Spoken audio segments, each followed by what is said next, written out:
আসসালামু আলাইকুম। আজকে আমরা লসাগু ও গসাগু সিরিজের সপ্তম পার্ট নিয়ে আলোচনা করব। এই পার্টের আমরা একটি বিগত সালের গুরুত্বপূর্ণ অঙ্ক নিয়ে আলোচনা করব। অঙ্কটি হলো, কোনো স্কুলের ছাত্র সংখ্যাকে 8, 12 ও 16 সারিতে সাজানো যায়, আবার বর্গাকারেও সাজানো যায়। ওই স্কুলে কমপক্ষে কতজন ছাত্র রয়েছে? এখন এখানে আমাদের যেহেতু কমপক্ষে কথাটা রয়েছে, এর আগে আমরা বিগত যে অঙ্কগুলোতে দেখেছি কমপক্ষে, লঘিষ্ঠ এইসব কথা থাকলে আমরা লসাগু নির্ণয় করতাম। তাহলে আমরা এখানে যে সংখ্যাগুলো দেয়া আছে সেই সংখ্যাগুলোর লসাগু নির্ণয় করব। এখানে আরেকটা বিষয় খেয়াল করতে হবে, যে লসাগু পাবো সেটা হবে ছাত্র সংখ্যা ঠিকই, আবার 8, 12, 16 সারিতে ওই ছাত্র সংখ্যা সাজানো যেতে হবে এবং বর্গাকারেও সাজানো যেতে হবে। তো আগে আমরা প্রথমে লসাগু নির্ণয় করি। লসাগু যেহেতু আমরা 8, 12, 16 এর বের করবো, তাহলে 8, 12, 16 সারিতে সাজানো যাবে ওই সংখ্যাটাকে। বর্গাকারে সাজানো যায় কিনা শুধু এটা চেক করতে হবে আমাদের। সলিউশন: 8, 12, 16 এর লসাগু।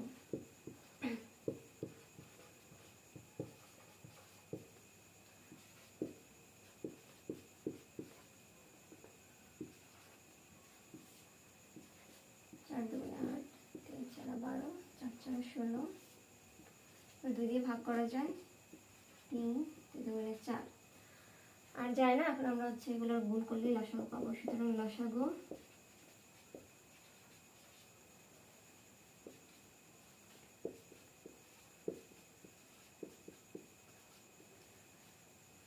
4 দুগুণে 8, 3 8 24, 24 দুগুণে 48। এখন আমাদের প্রশ্নে বলা আছে যে ছাত্র সংখ্যা যেটা বের হবে সেই ছাত্র সংখ্যাকে 8, 12, 16 সারিতে সাজানো যাবে। যেহেতু আমাদের লসাগু হচ্ছে 8, 12 ও 16 এর লসাগু, তাহলে এই 48 সংখ্যাটিকে 8, 12, 16 সারিতে আমরা সাজাতে পারবো, এটা নির্দ্বিধায় বলা যায়। কিন্তু এখন বর্গাকারে এই কথাটাও বলা আছে যে বর্গাকারে সাজানো যায় কিনা। মানে কি, আমাদের যে লসাগুটা বের হয়েছে সেটা পূর্ণবর্গ কিনা। যদি পূর্ণবর্গ হয় তাহলে এটাই হবে আমাদের অ্যান্সার। না, 48 তো পূর্ণবর্গ সংখ্যা না। তাহলে এখন আমরা কি করব, 48 এর বিভিন্ন গুণিতক নিয়ে দেখবো, কারণ 48 এর গুণিতক গুলো কিন্তু 8, 12, 16 দিয়ে ভাগ করা যাবে। আর 8, 12, 16 দিয়ে ভাগ করা যাওয়া মানে কি 8, 12, 16 সারিতে সাজানো যাবে। তো এখন আমরা 48 এর বিভিন্ন গুণিতক নেব। সুতরাং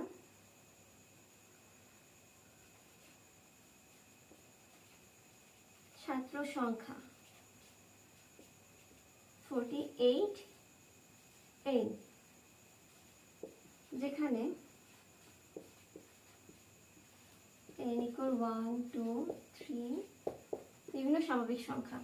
তাহলে প্রথমে আমরা n এর মান 1 বসিয়ে দেখি।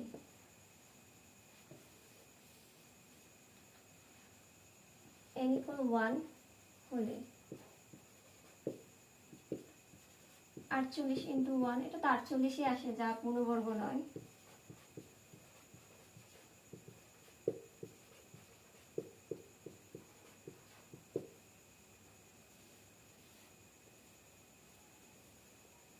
এরপর n equal 2 নিয়ে দেখি।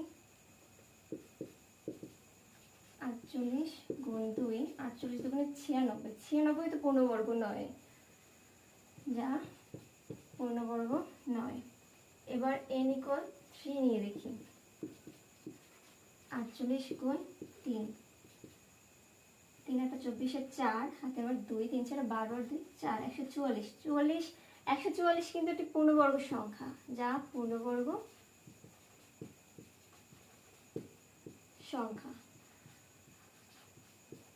এই 144 কে লেখা যায় কি 12 এর স্কয়ার।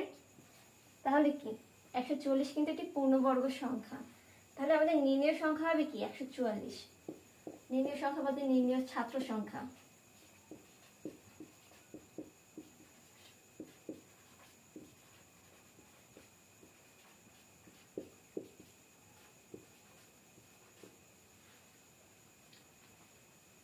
আশা করি আপনারা ম্যাথটি বুঝতে পেরেছেন। যদি কোনো সমস্যা থেকে থাকে আমাকে জানাবেন, আমি আপনাদের সমস্যার সমাধান দেওয়ার চেষ্টা করব।